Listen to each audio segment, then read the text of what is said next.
Ya, terima kasih Anda masih bersama kami di Seputar Indonesia Pagi akhir pekan. Dan perlu kami ingatkan kalau hari ini adalah hari pertama masa kampanye terbuka untuk pemilu legislatif tahun 2014. Dan saat ini saya bersama dengan dua dosen dari Fakultas Ilmu Komunikasi, Bu ya. Oke, menyambung pembicaraan kita tadi soal efektivitas dari penampilan, entah itu kumis, ataupun topi, ataupun corak baju. Itu sebetulnya efektif atau tidak sih, Bu, untuk membuat warga masyarakat itu ingat akan figur seseorang? Saya melihatnya dari sisi marketing komunikasi ya, Pak. Kalau dari sisi marketing komunikasi, seseorang itu harus bisa menentukan positioning-nya dia, uniqueness-nya dia, gitu. Uniquely dari dirinya itu seperti apa. Kalau menurut saya bahwa dengan berbagai atribut yang sifatnya personal dilakukan oleh baik capres, cawapres, dan lain sebagainya itu sebetulnya hal yang paling bagus sekali dilakukan seperti itu.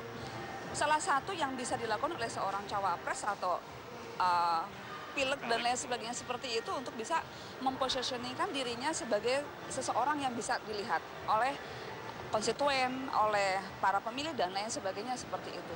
Karena dari sisi seseorang tuh harus membangun brand awareness. Ya, kita berharap pemilu legislatif tahun 2014 ini merupakan ajang bagi banyak orang, khususnya mereka yang ingin menjadi wakil rakyat untuk lebih kreatif dengan ide-ide cemerlangnya, selain tentunya ide-ide bagaimana mereka menonjol dari calon-calon yang lainnya, Pak ya. Oke, kita tadi sudah bicara soal marketing, Pak. Sekarang saya mau bicara dengan Pak Afdal ini, sebetulnya sejauh mana sih, Pak, efektivitas dari kampanye-kampanye lewat media penyiaran, Pak? Baik, jadi gini, sangat efektif dalam hal membangun yang disebut keterkenalan. Ya, hanya sampai kepada dikenal saja. Nah, langkah selanjutnya memang harus dibarengi dengan kerja-kerja politik yang lebih serius. Oke. Jadi bukan hanya sekedar tampil di TV, tetapi tanpa diikuti dengan kerja yang lain. Jadi menurut saya poin yang saya katakan bahwa harus simultan. Bicara soal kampanye, dan hari ini adalah hari pertama masa kampanye terbuka. Baik. Kita akan sama-sama lihat seperti apa sih persiapan-persiapan dari partai-partai politik menjelang kampanye terbuka yang dimulai hari ini tanggal 16 Maret 2014. Ratusan bendera partai-partai yang ikut serta dalam pemilu 2014 mewarnai Pulau Pramuka yang berada di gugusan Kepulauan Seribu. Sementara itu, di lepas pantai puluhan perahu berparade. Masing-masing perahu membawa bendera dan spanduk partai peserta pemilu. Parade perahu ini diselenggarakan oleh KPUD Kabupaten Kepulauan Seribu dalam menyambut kampanye terbuka pemilu legislatif 2014. Untuk pemilu legislatif 9 April mendatang ada sekitar 19.000 pemilih di Kepulauan Seribu. KPUD menyiapkan 54 TPS di sejumlah pulau di Kepulauan Seribu. Sementara itu di jantung kota Jakarta berlangsung pula parade. Namun ini adalah parade mobil hias. Salah satu pesertanya adalah mobil hias dari Partai Hanura. Partai dengan nomor peserta 10 ini menghadirkan panggung berjalan dengan tampilan yang apik dan menawan. Kendaraan-kendaraan ini berparade melewati jalan-jalan protokol ibu kota, dimulai dari Monas, melewati Bundaran HI. Parade ini menuju Senayan. Parade kendaraan partai politik ini menandai dimulainya kampanye terbuka yang akan digelar mulai hari Minggu 16 Maret hingga 5 April 2014. Diharapkan kampanye akan berlangsung tertib dan damai. Tim Liputan RCTI melaporkan. Ya, setiap calon legislatif punya program kerja mereka masing-masing. Dan kita sebagai pemilih pun punya pilihan kita masing-masing. Kita berharap kampanye terbuka yang mulai dilaksanakan hari ini, hari Minggu tanggal 16 Maret 2014 bisa berjalan secara lancar dan damai. Akhirnya, saya akhiri kebersamaan kita di pagi hari ini. Saya bersama dengan Eko Miyadi serta Indra Gunawan mohon pamit. Kita akan segera kembali ke studio di Kebun Siri, Jakarta Pusat. Namun sebelumnya, ini dia paduan suara Universitas Mercu Buana, Jakarta.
ceritanya, luar biasa ya, Ya, kampanye. lagunya cocok buat kampanye kayaknya. Lagunya cocok banget dan memang ini untuk para caleg sepertinya ide yang bagus ya. Tapi ngomong soal lagu, apa judul lagu yang masih kamu ingat waktu kecil? Apa ya? Banyak sih. Balon Kode 5 bisa. Kuku itu ya, kita Medi ya. Sama Enolerian. Endolerian, nyamuk-nyamuk nakal. Dan pemirsa saat ini kita memang jarang sekali mendengar atau bahkan mungkin sama sekali tidak pernah mendengar lagu-lagu anak diputar di televisi ya. Inilah yang membuat seorang pencipta lagu anak di Yogyakarta khawatir. Ya. Ia ingin anak-anak Indonesia kembali memperoleh haknya mendengarkan lagu anak-anak Betul sesuai sekali. umur. Dan topik ini sekaligus menjadi penutup jumpa kita pagi hari ini. Saya Iqbal Faiz. Dan saya Dian Mirza. Habis ini ada Gospot bersama Rosalin. Betul. Sampai jumpa. Sampai jumpa.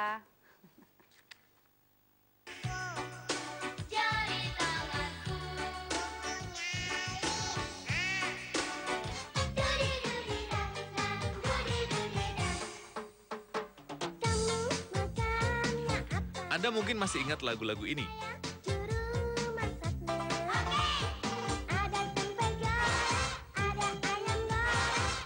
Lagu-lagu ini muncul di televisi sekitar 15 hingga 20 tahunan yang lalu. Dulu, kita memang sering mendengarkan lagu-lagu anak yang memang diciptakan khusus untuk mereka. Namun kini, kita tidak pernah lagi mendengarkan lagu-lagu ini. Anak-anak lebih sering mendengarkan dan menghafal lagu-lagu orang dewasa. Padahal, liriknya tidak cocok untuk mereka.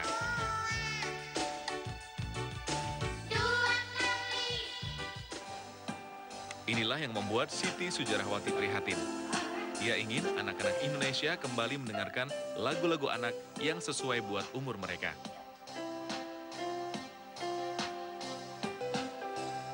Ibu Siti tak mau berhenti menciptakan lagu anak. Hobi sederhana yang ia telah tekuni belasan tahun lalu saat ia masih mengajar di SD Ringinsari, Depok, Sleman, Yogyakarta. Menurutnya, menikmati lagu anak adalah hak-hak anak. Lagu-lagu anak kan udah mulai tenggelam, Bu. Iya, itu. Nggak kayak Itulah, dulu. iya. Gitu. Itu Ibu optimis akan bisa untuk bangkit lagi. Bu? Insya Allah. Ini saya juga mengangkat ini atas dasar itu. Atas latar belakang lagu-lagu anak yang dipelajari anak-anak sekarang ini kok malah lagu-lagu dewasa itu yang bikin saya prihatin itu. Menurutnya, menikmati lagu anak adalah salah satu hak anak. Wanita berumur 70 tahun ini telah menciptakan 20 lagu anak. Tak main-main, ia bahkan telah mematenkan lagu-lagu ciptaannya. Ia merilis lagu ciptaannya dalam sebuah CD dan liriknya dalam sebuah buku bertajuk Pesona Pertiwi. Semua dengan modalnya sendiri. Lagu-lagu yang ia ciptakan bertema kecintaan pada tanah air, hormat pada orang tua, bersyukur, dan tema-tema lain yang membangkitkan semangat anak-anak. Hampir tiap hari, ada saja anak-anak yang berkunjung ke rumahnya, belajar, bernyanyi bersama. Dekatlah, dekat tunai.